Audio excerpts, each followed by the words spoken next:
our roundtable discussion titled Teaching Across Cultures, Rethinking EMI Pedagogy. This session will be moderated by Dr. Yaju Fan, Associate Executive Officer of RCEMI. Let's give her a big applause. Thank you, Helen. Good afternoon, everyone. It's our greatest pleasure to have you here with us. And today, with the roundtable discussion, we're honored to have some distinguished guests. On my left, we have Dr. Michael Smith, the Director of English Language Center from the University of Texas at Austin. We also have Dr. Lin Zibing, Professor from the Department of Education from National Taiwan Normal University. Dr. Jialin Liu, who's the Vice President of Academic Affairs at National Taiwan University of the Arts. Dr. Yunru Lai, Associate Professor from the Department of Life Sciences and from the National Taiwan Normal University. We're also honored to have the EL Fellow from American Institute in Taiwan, Mr. J. Philip Smallwood. Today, as the topic enlighten us to shape the future of bilingual and collaboration, we are looking at how teaching and learning in EMI could become something as a core. So we are going to discuss 3 questions, and we will be able to have the privilege to listen to the experts with their sharing. So firstly, we want to talk about something about navigating cultural expectations in EMI. The question is, what challenges and opportunities have you experienced or observed when teaching and learning across different cultural contexts? And how can EMI pedagogy be adapted to better respect and integrate those diverse expectations?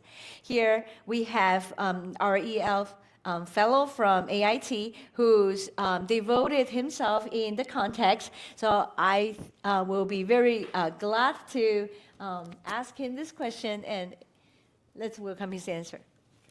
Thank you very much. So I've only been in Taiwan for a month now, but I've been working in EMI centers in Tam Kang University and NCCU, and I've had the opportunity to observe how EMI is operating in different contexts across the higher education sector in Taiwan.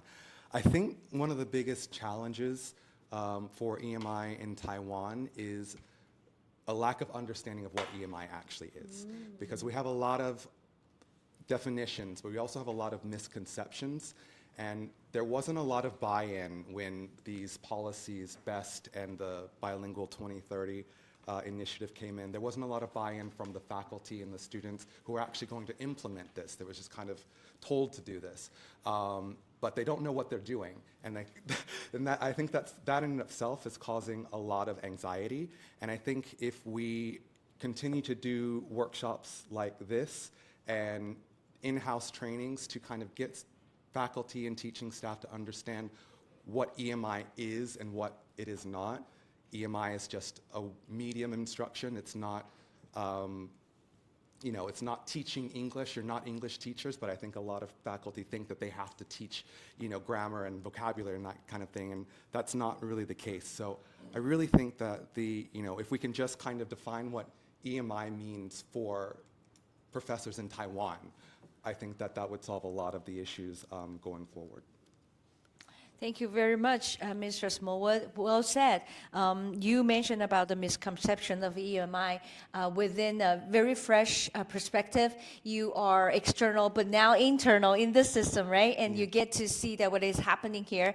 And you also mentioned about with professors that when they are encountering that why and what or how of EMI, that might be the process ongoing, especially for elaborating and also to orchestrating the understanding, and eventually we'll get to put into the practice. Thank you so much for that. And contrastly, I would like to invite an external expert who collaborated with us for some time, and then to look at what might be the challenge within this different cultural context and share it with us. Dr. Smith? Sure. Yes. I don't want to repeat anything I said this morning, but there may be new people here.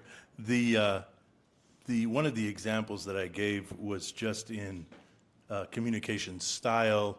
There's a famous example of comparing communication styles to bowling, basketball, and rugby. And sometimes when you're in a situation, you don't know what your culture is because you live in it. And until you see a contrasting thing, you can't tell. And so, you watch how someone bowls. They go up one at a time, take your turn's done, you sit down, next person goes up. Versus basketball, 2 teams. There are rules. You can't just foul, you can't travel, but one has the ball and is trying to move it, the other one's trying to take it. Versus rugby, where it seems like it's a free-for-all. Everybody's just all going for the ball all at the same time. And then you liken that and you can show, well, ask the class, which of those seems to be your style in speaking, right? Typically in Taiwan or other Asian countries, they're more like bowling. Everybody, your turn to speak, then I stop, now it's your turn, versus kind of more American English environments where there's a little more play, some have it, they're trying to pass it to others, some are trying to take it, versus my Brazilian students or my Saudi students that are all just going for the conversation at the same time from both places. So part of it is to show them examples so that you can say what we're talking about is which one of these is going to be our class norms here. And so you have to bring those out early on. If they come to the class, an EMI class, expecting to get a lecture, and then you start trying to get them to interact, they're like, it throws them off. They don't know what to do. So you have to stop and go, oh, you may have been used to this, but so you set ground rules with the group, as a class together. If you ignore them or you don't bring them up, then that's where you get the misunderstanding. So it's best to bring them out, to talk about them, to go over them. And to be honest, many times the misunderstandings come from something that both people value. They're just coming at it in a different way. So being careful it's just best to talk about them openly in the class. Thank you. Thank you so much, Dr. Smith. You were talking about that the transformation that we can have in our classroom also affects to what we curriculum expert talked about, the grammar of the classroom, that the dynamic of the classroom, how the teacher and students interact, and that has to be gradually transformed, especially in the context of EFL in Taiwan, right? So we are not overwhelming our students, but we're not overwhelming our faculty either. So that progressive method is something that we need to keep in mind in the course, saying that EMI, you are not taking a magic wand around saying, we are doing EMI, we are doing everybody EMI. But we are keeping that in mind, saying that since that we're doing EMI, where should we start? How do we start? Where are we? What's next, right? So you be very attentive and become a very active agency in your community. So that is how we get there. There is no one-for-all solution, but with the collective understanding, we co-construct in every conversation or every workshop or every encountering, we get together. And that dynamic is something that we are experiencing, but as long as we have a direction with that vision and that light ahead, right, we're getting there. So we are very honored and happy that we can have this conversation to talk about that. And also from Mr. Smallwood and also Dr. Michael mentions that it's not just about the language, but we need to pay attention to the language, right? We need to be attentive to the language used, but we also need to be very conscious about how language shape who we are, how language shape the understanding, how language construct the understanding, and how language scaffolds students' learning. So that leads us to the second question, which we want to talk about something beyond language. How can we redefine the success in EMI? So to our panelists, I would like to ask you, in your view, What does effective EMI teaching really look like? How might we move beyond a focus on English proficiency to instead emphasize critical thinking, intercultural competence, and inclusive learning? With us, we have Dr. Lai Yunru. She's with us with the offsite to UT Austin training last year, and she, ever since, she played a very active role in promoting EMI and also experimenting EMI in her class. Can you tell us more? Thank you. Thanks, Yaju. Actually, in my opinions, of course, EMI classes is already way beyond the English proficiency only. Okay, and actually, I learned from a lot of class observations during these 2 years. A lot of my colleagues and other colleagues teach me a lot that I feel, in my view, the students' engagement is the most important part that we can see during the EMI class. If you feel the students engaged well, that means this is really a successful EMI class. Yeah, so, but how to do that, that's the pedagogical strategies there, and the inclusive environment you create to those students, and how you notice that the students, did they really get your points during your course delivery? Yeah, I think if you pay attention or focus more on these parts, then you will create a more successful EMI classes during your path for those preparations, and everything's, it's not only the English parts that you have to focus. Yeah, so like this morning, I also have a lot of class observations for the different field of the courses, and they do show a lot of activities they create according to their field, their main subjects, and I feel that's, well, I also learned a lot that how to choose different strategies due to different things or topics of the classes. Yeah, just for sharing. Yeah, I hope you guys like this. Thank you. Thank you so much, Dr. Lai. So what you are saying is that the engagement is the key in the classroom, whereas engagement is not when students are speaking or students are communicating with others. Yes, that show their engagement. That is strong proof that they are engaging, right? But what is inside here is something that powered them to produce that language in order that they can communicate. So yes, the engagement is actually the strong evidence of critical thinking, intercultural competence. And if everybody could be included, no matter how their language levels are, no matter how their knowledge is, where their knowledge is at, you are actually successfully creating an inclusive learning environment. So yes, that is something that we're expecting, and that also come back to you as the instructor, that you will be empowered and inspired, saying, my students are doing great, and then what am I going to do to, because the challenge is different, right? So previously, your goal is to engage them in a safe environment, and then to feel free to express their ideas, and later on, they're expressing. And what's next, right? So there comes with a set of goals in your classroom that you need to be attentive to move along. So you're observing what's their thinking. Are they thinking critically on the spot? And what do they concern about the intercultural different perspectives? Do they speak with the other perspectives, right? So do they understand that? So there are all kinds of things going. So that is, thank you so much for showing us that what you see with that. Thank you so much. I want to also give this question to Mr. Smallwood as well. You are helping teachers and students in the university. And then what might be the focus now, in your opinion? Thank you. Yeah, I think effective EMI teaching would be anything that prepares our students for the demands of the global economy and the job market that they're going to be entering.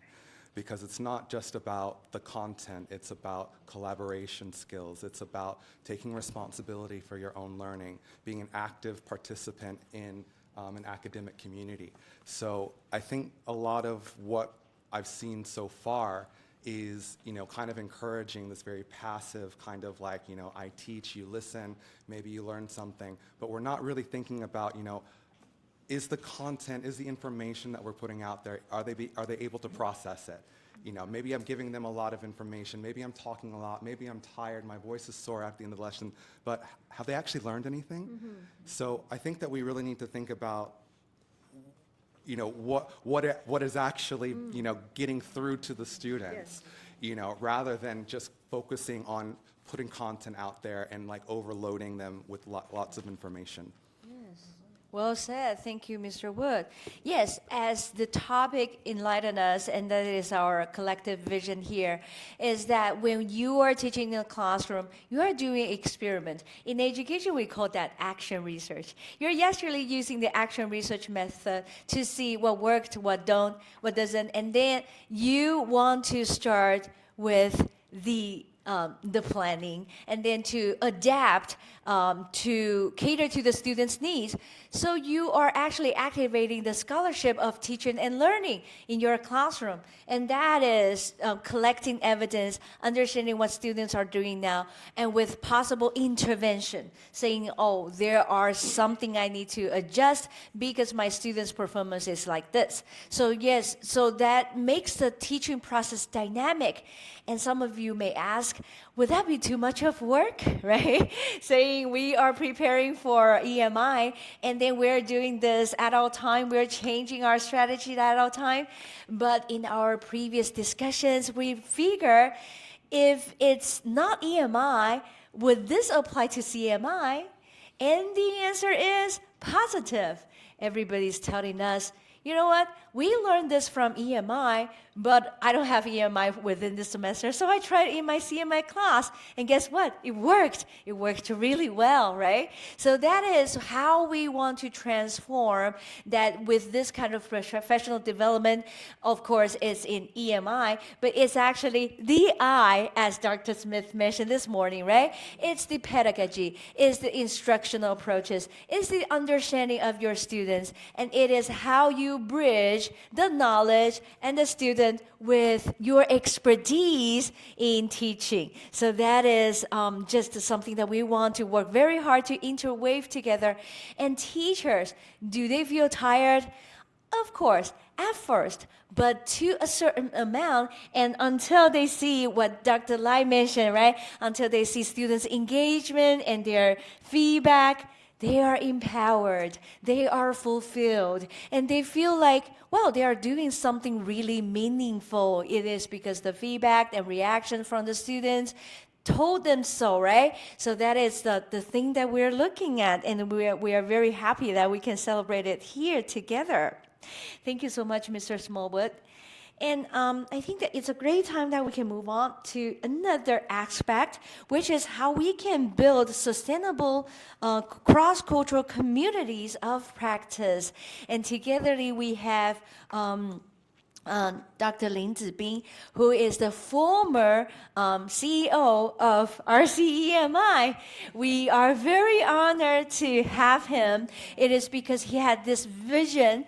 He established the center, and then I would like to ask him that how can institutions and educators collaborate across borders to create professional learning communities that are not just temporary but sustainable, and that genuinely transform EMI teaching and student learning experiences. Dr. Lin, the floor is yours. Yeah, thank you, Sonia.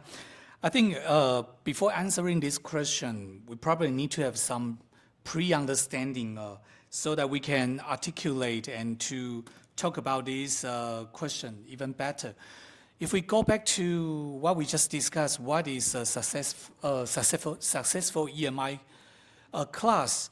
I mean, first, there is a condition before we talk about the change of the language. when we do CMI, we need to make sure that all the contents we want to deliver to our student, we plan the lesson and want our student to learn all these knowledges or critical thinking in our CMI class.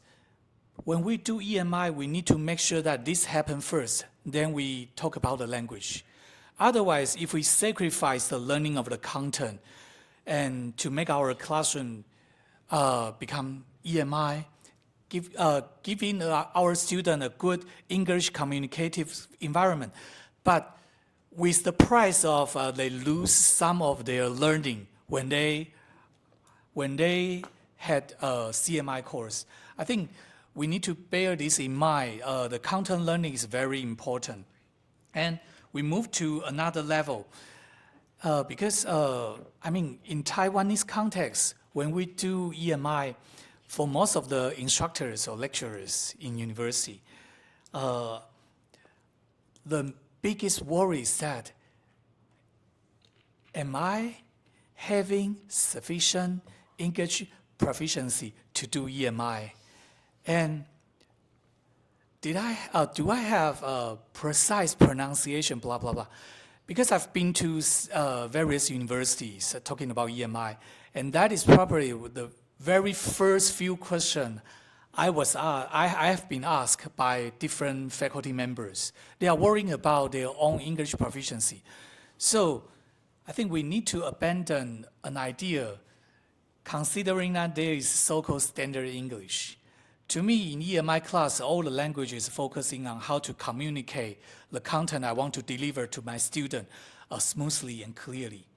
So if we look at how to build a sustainable cross-culture communities of practices, for professional development to all these EMI lecturers or instructors, in Taiwan, actually, by the effort of the EMI, there are quite a few professional learning community has been established in Taiwanese context. Lecturers and instructors from different universities form this professional learning community to discuss how to do EMI better together. But when we talk about cross-culture, because foreseeably, in the near future, we will have more and more foreign faculty members joining Taiwanese universities in the teaching context. Then when we discuss with them, we need to have a certain cultural awareness. I think like Michael just mentioned, you use a very good metaphor, two different sports, then can represent different style of communication. When our professional learning communities have a foreign faculty member, the first thing is that we need to know more about this essence of intercultural communication so that we can provide a smooth communication. Otherwise, if there are misunderstandings happening within the learning community, it's not a healthy style of having a sustainable communities of practices. Right. And currently, I think under Sonia's effort, RCMI actually developing this PD program with overseas university.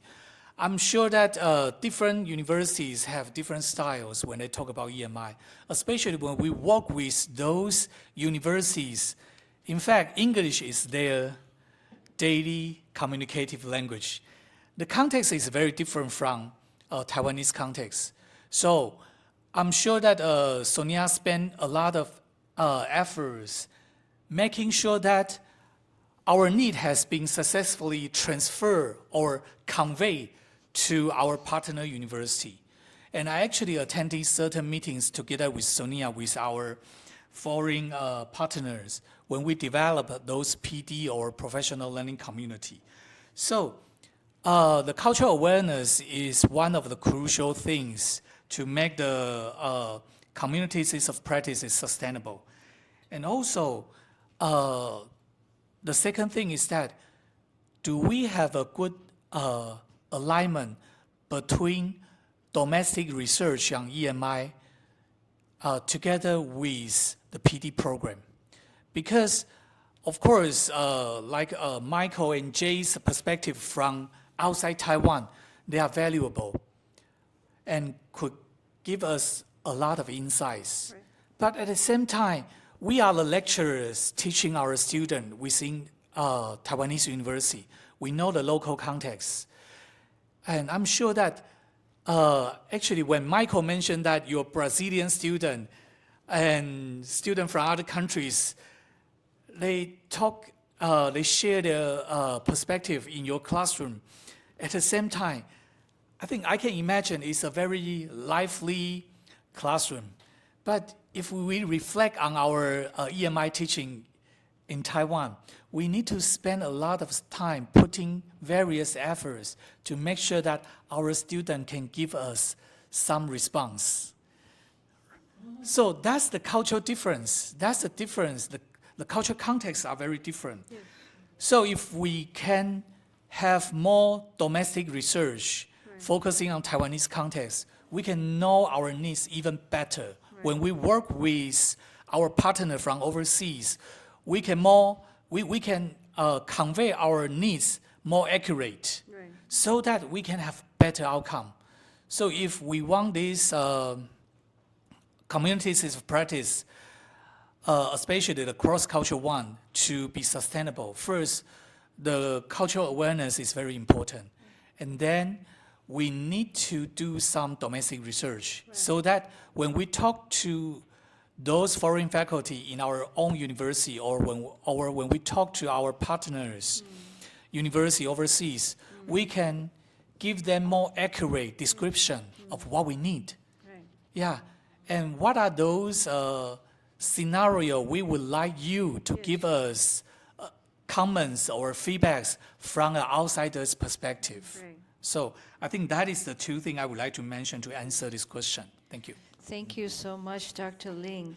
What Dr. Ling looks at is the sustainability of this EMI movement, right? And we're not stopping until 2030, at least, right?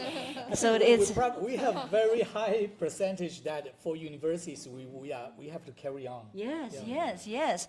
And we're like locomotive here in NTNU, and thanks to Dr. Ling's effort. I think that he actually raised two crucial aspects. One is cultural awareness. As Taiwan could be a very homogeneous society, right? We are trying to build up this to become like more open-mindedness, but with the awareness that other people may be different from us, but can also be right? That is something, and that is how academy, like academic setting, teach us, right? Because we are persuading others from our own perspectives, and it is because of all kinds of different perspectives enrich the understanding of a topic. So that is the thing. When we are moving on to EMI, that also give us this mentality. And that mentality, when orchestrating correctly, can be sustainable to EMI communities. The second one is, how can research benefit the alignment with the goal and the practice, right?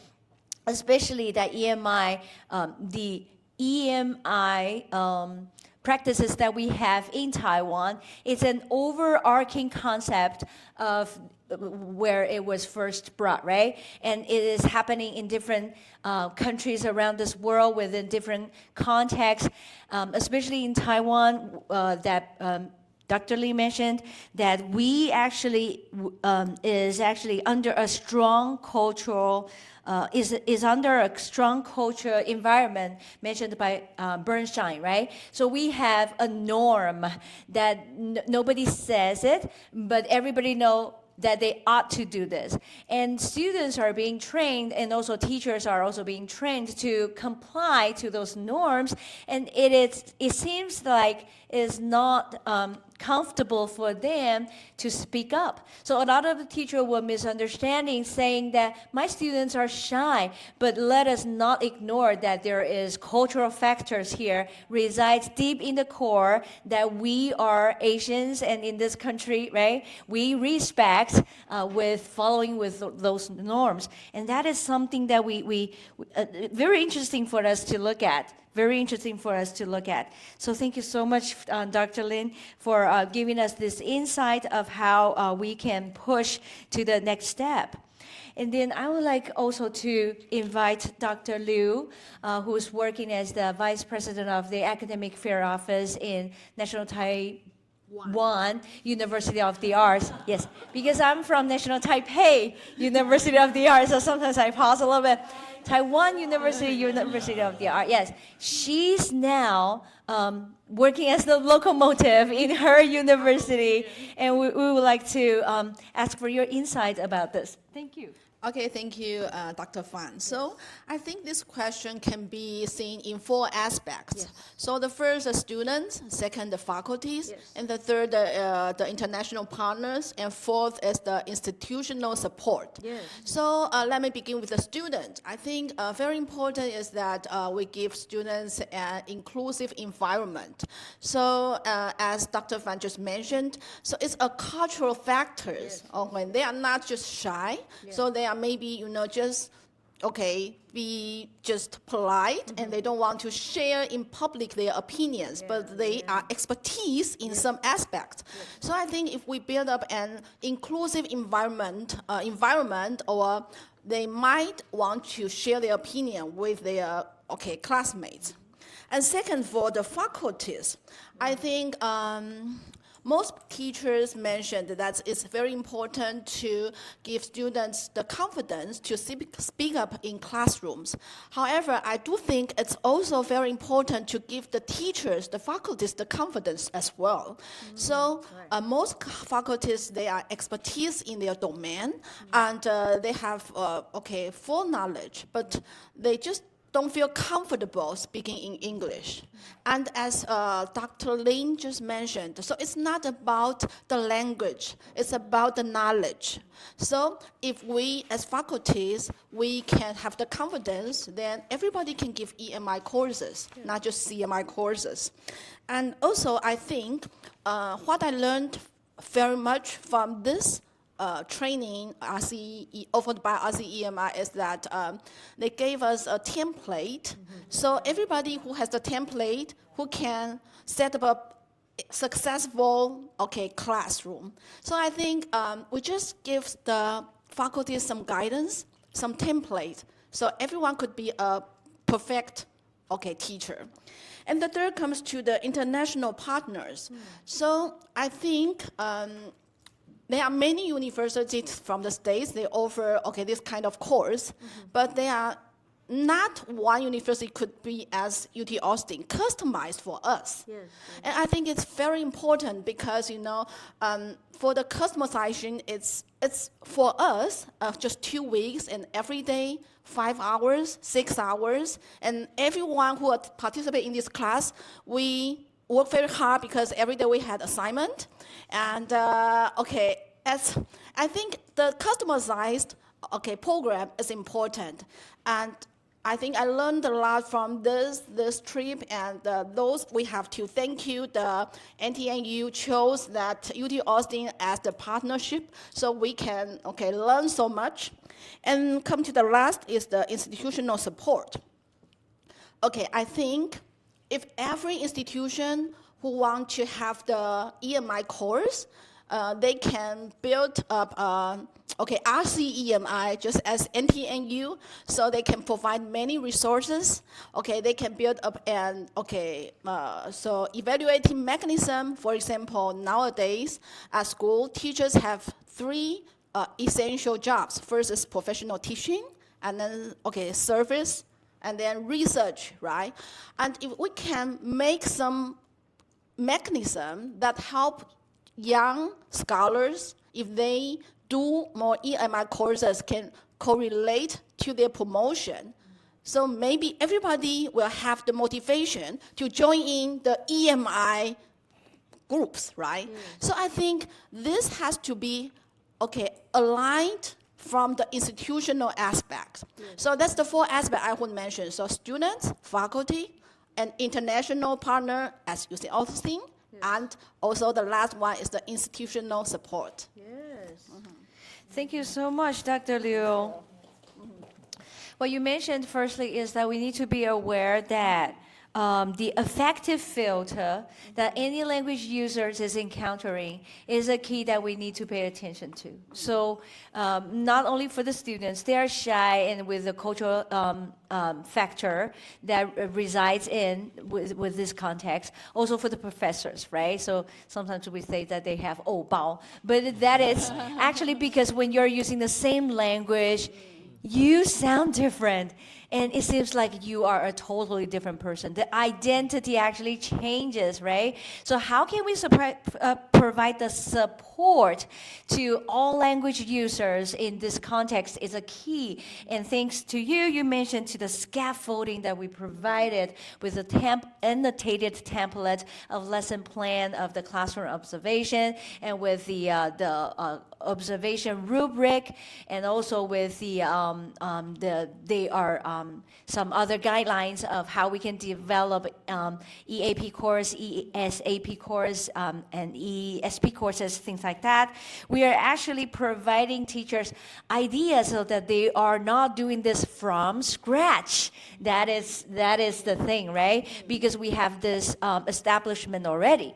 And the third thing is that institutional support that also reminds us that we, RC, are trying to develop an ecosystem that is every agent, that is every one of you who's being trained can activate your agency well by sharing your expertise or sharing your practice and praxis, right? And in your context, and we are cascading the knowledge all together, and then we have a collective understanding. And that, by inviting you to come back, by inviting you to go out, by inviting you to share, togetherly, you are also working as the scaffolding for young scholars, young teachers. So togetherly, we are creating this ecosystem together. We are not just leaving the EMI courses to specific teachers only, but we are creating a very inviting environment to invite everybody to join. And that is the thing that we are doing. And thank you so much for acknowledge that, and also you also put that as your institutional goal as well. That is extremely important, right? Thank you so much. I would like also to give this question to hear from Dr. Lai.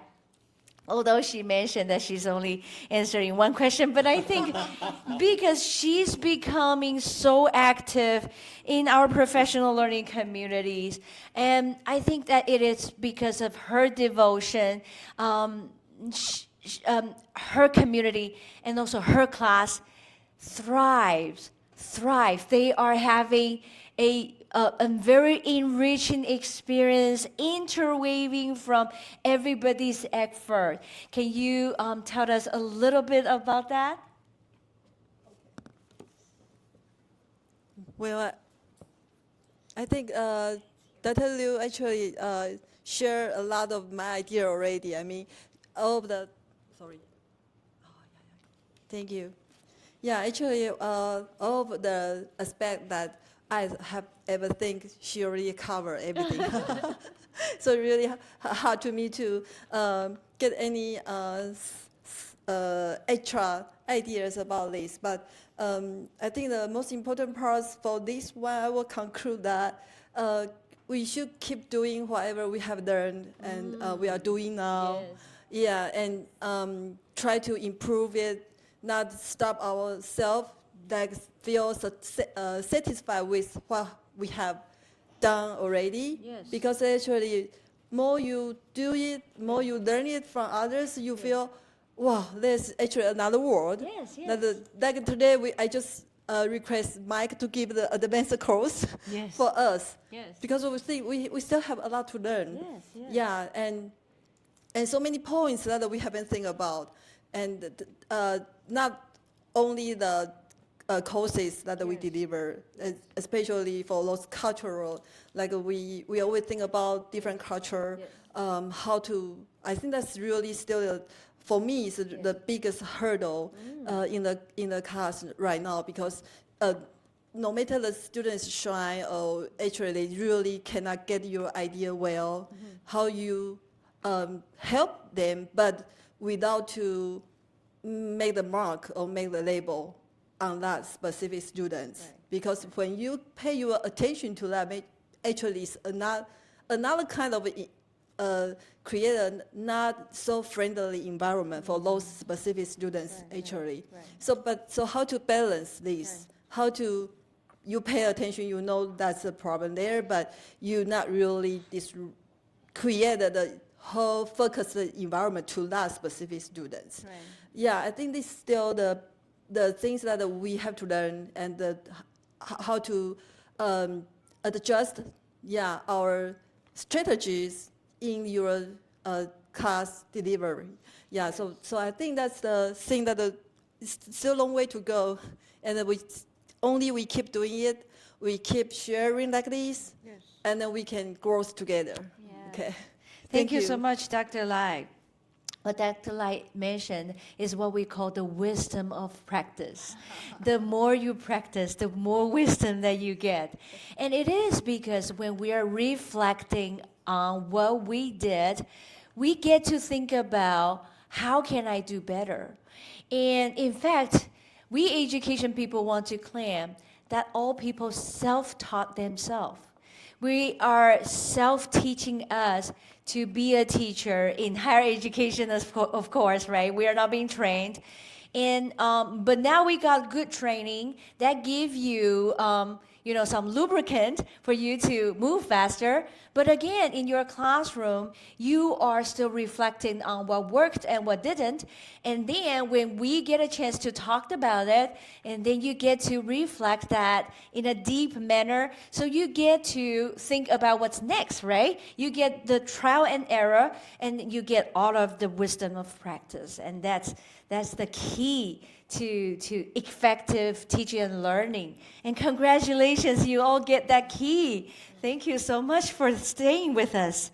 And then as Dr. Light mentioned that with this course, the effectiveness that she got, we could not do this without this customized program that Dr. Liu mentioned, right? And this customized program is actually a product, but it's an ongoing product that our RC continuously orchestrating that with Dr. Smith's center.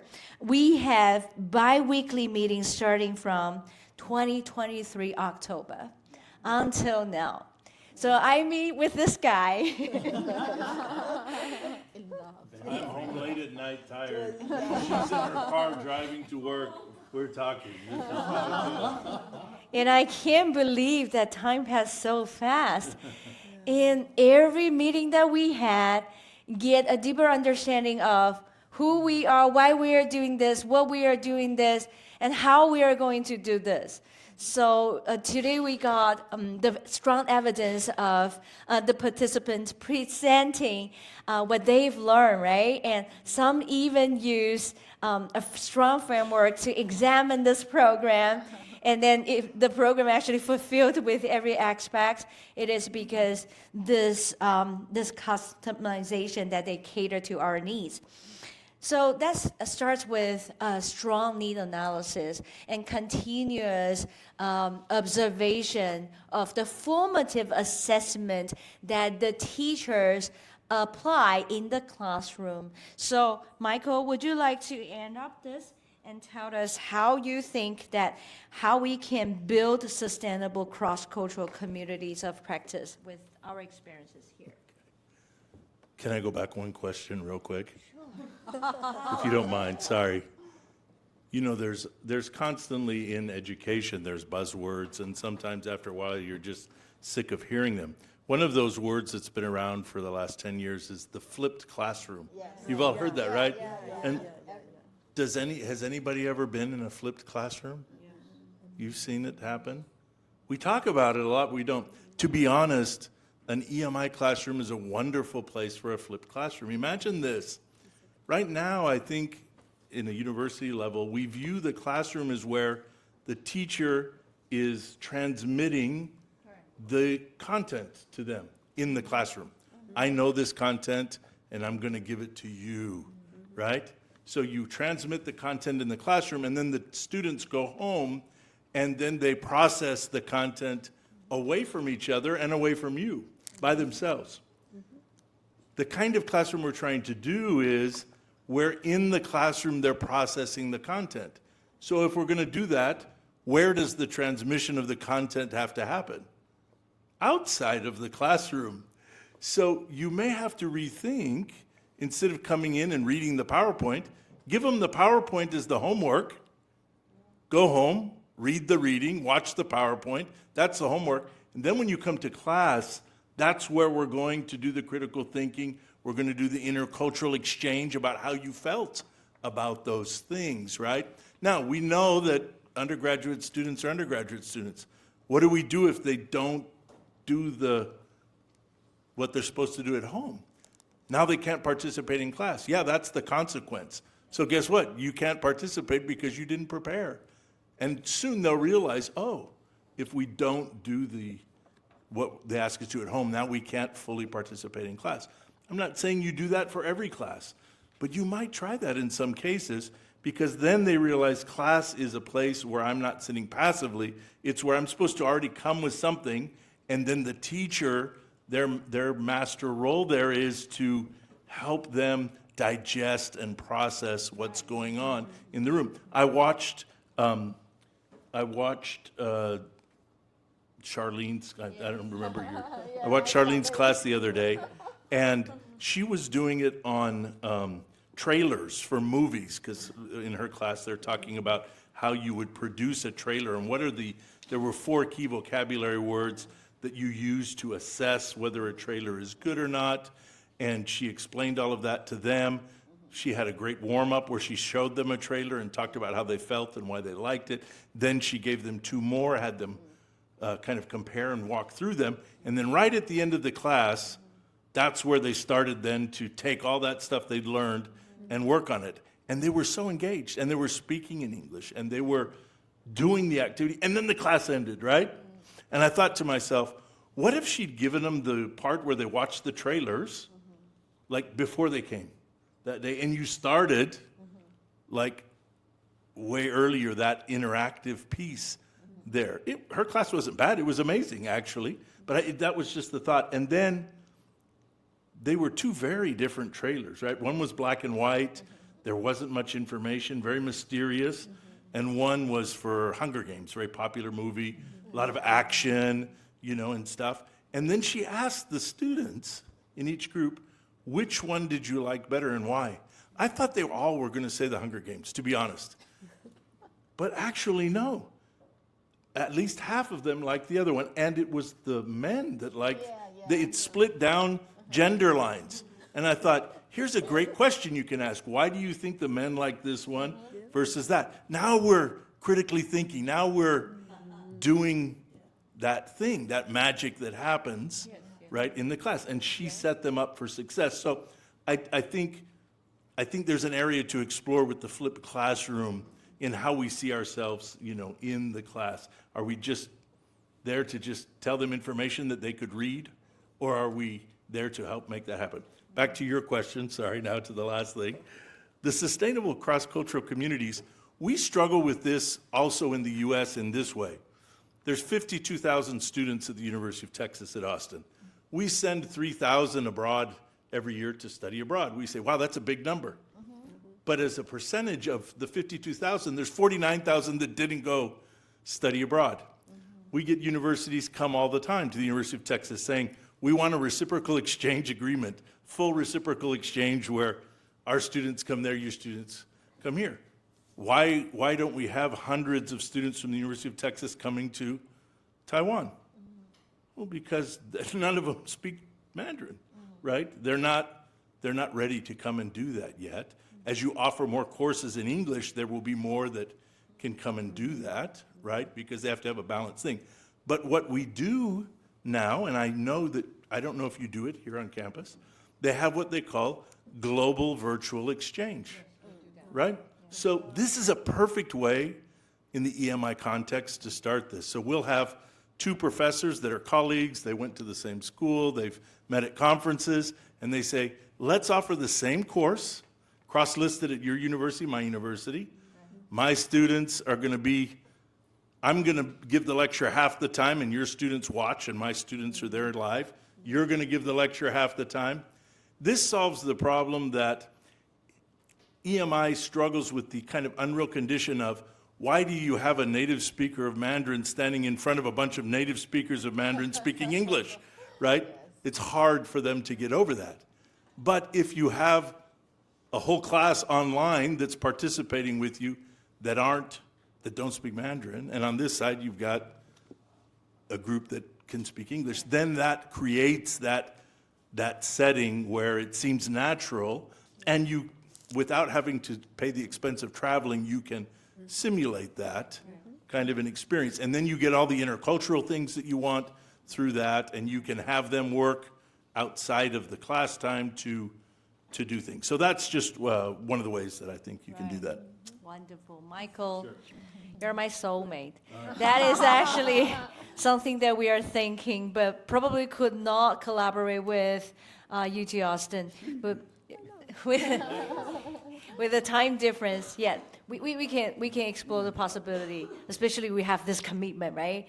Yes, that is well what Professor Smith said with his previous part is that knowledge does not mean, delivering knowledge does not mean achieving understanding.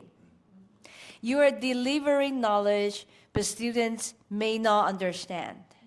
So that is a huge thing that we educators should bear in mind. And that is a little bit confusing, I understand, because that is a big topic in education, especially a huge debate, right?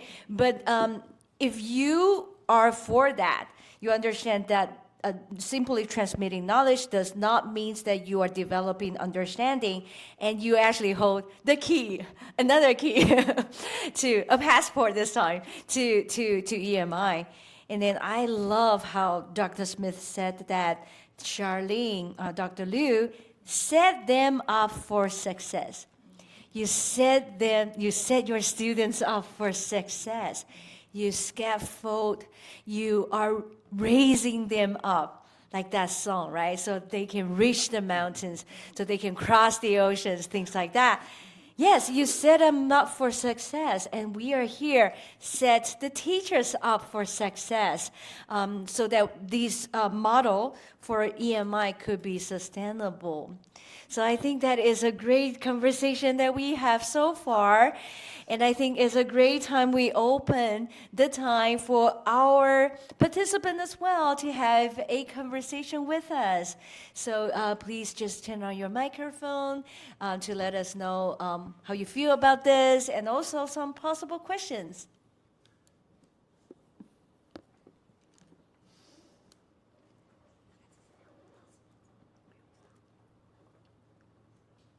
And if you make eye contact with Dr. Fan here, she'll call on you. So don't look at her.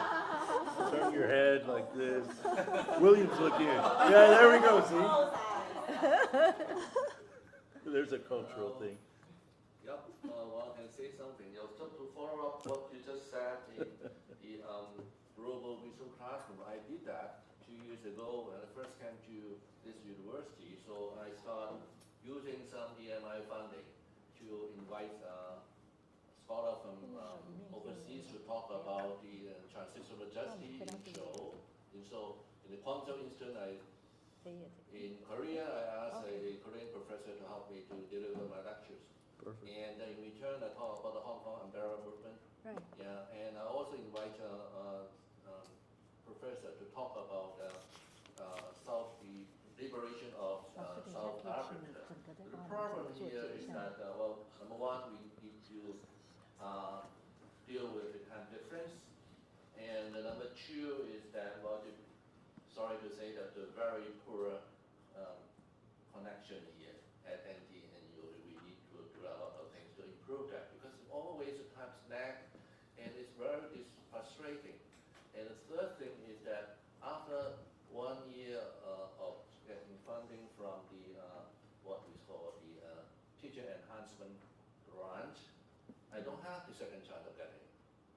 So that's the problem. We don't have enough funding.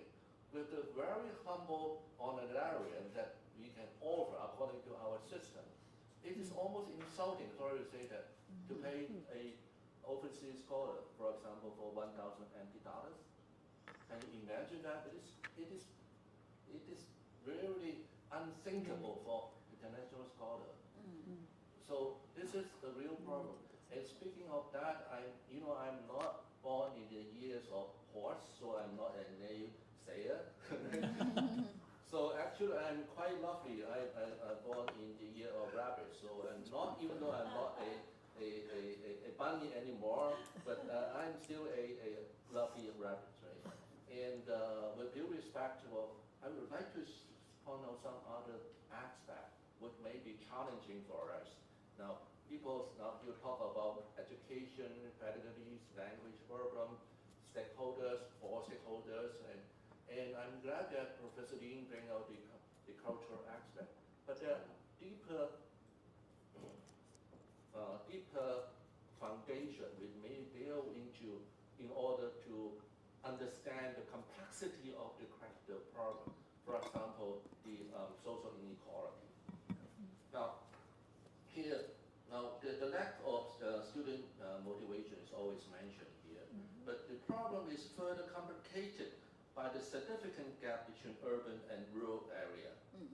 Now, especially when I travel south, down south, and in central Taiwan for places like Lantou. Well, I was surprised because of the lack of technological resources and adequate human resources. So this is quite surprising for me.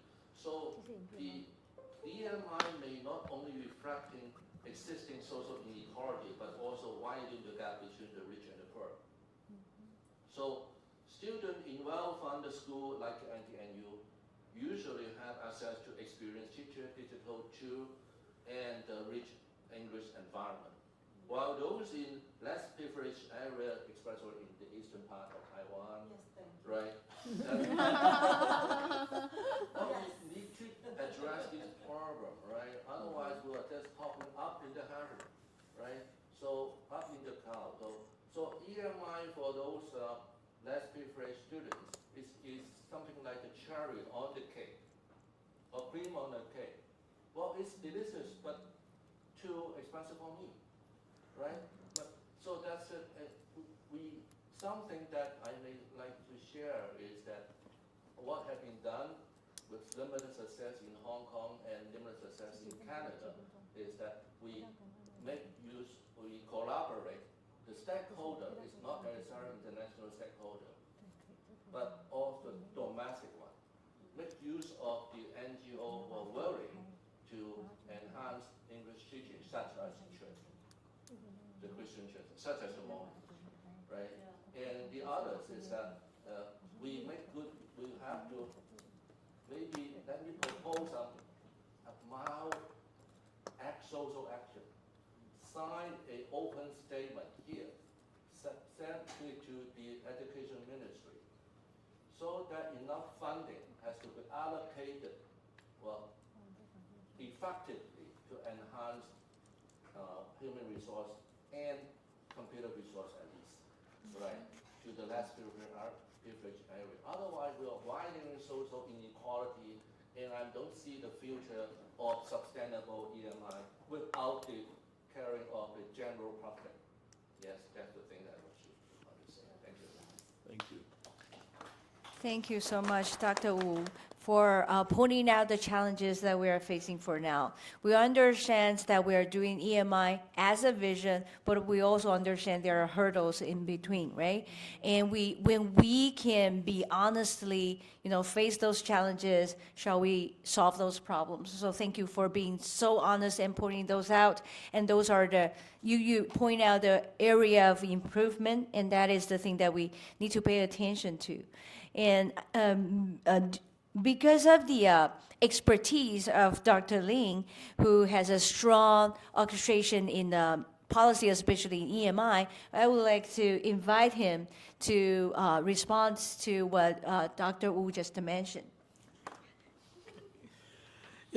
I think Professor Wu mentioned a very macro scenario of the imbalanced distribution of resources across Taiwan. I mean, I know about that because before, when I was young, I grew up in Hualien, so I realized those things a lot. But when we talk about EMI, we have different levels because most of our discussion focusing on our classroom teaching, especially for this training.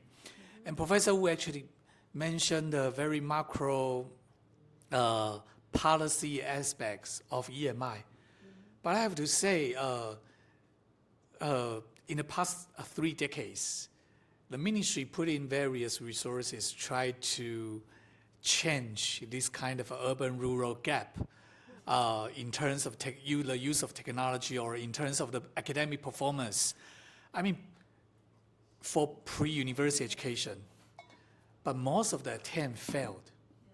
Yeah, because this is not just to provide funding. Funding is just the very superficial level of the issue. The other issue including that, I mean, when we talk about education, yeah, it's not only about school education or university education. Actually, the first educator is their parents. But in those rural areas, quite a lot of the kids, they are actually raised by their grandparents. Their parents actually are missing. So, I mean, if from my own perspective, it's not an easy issue that we can solve, just rely on formal education. And it actually takes a lot of more efforts to put in besides investing money only. But of course, investing money is the quickest way for the government to say that, yes, we do something. We have achieved this. If you go to elementary school or secondary schools in rural area, they have much more iPad than the students sitting in NTNU classroom. Yeah. Take the Department of Education, for example, we only have 30 iPad for 400 plus students. Wow. But if you go to elementary schools, they can have one each. Yeah. But I can give you an example. I observed a lesson, a bilingual lesson in one of the junior high school in a rural area in Jiayi. And the teacher have good iPad at the most up-to-date model. And disseminate to individual students. Half of the students didn't know how to turn it on. Yeah. But it won't happen in Taipei. But it's not because of the school education. It's because of their family background. And that is an issue for Taiwan, and that is also the issue for the United States or for many other countries. Yeah. We still have a long way to go to solve that. That's why I'm saying that we usually need to get the support of the third sector, the NGO. So to supplement the breakdown of the nuclear family, because the parents may be working in the city while they're asking the grandparents to take care of the children. So we need to especially to help for the NGO, from the NGO. And also we need to make the best use of the retired English teacher for that part. Yeah. So ask them, we train them so that they will teach the student how to use iPad and other things. The third thing is that myself and my wife experience try to use the Mandarin phonetics symbols and phonetics to help them to pronounce English. Once it can be done, the grandparent with that Chinese education background can help the kid to at least say some English words, right? So that's something that we are doing the experiment with very limited success. Thank you. Yeah. But in response to that, when I promote, no matter it's bilingual education in pre-university sector or EMI in university, I think one idea actually kept popping to my mind. In fact, when we talk about bilingual education in pre-university schools or EMI in universities, do all the Taiwanese future generation need to have good English proficiency? My answer is definitely no. There are quite a lot of Taiwanese who can live on this island happily, fruitfully, on this island for his whole life, and he or she doesn't need to speak like 10 sentences of English. Yeah, because Taiwan, yes, we know that the most commonly used language is Mandarin. But the reason why we want to promote EMI actually is in resonate to Dr. Smith and in resonate to Jay. I mean, intercultural awareness or competencies or this kind of intercultural understanding are crucial. But it doesn't mean that everyone needs to have that. It's not compulsory to all. It's for those who are interested in this. Because when we feed the babies, if you remember when you raise your kid, they have their preference. If the kid is actually very keen to have international collaboration, to have intercultural encounter with foreigners, we feed them this.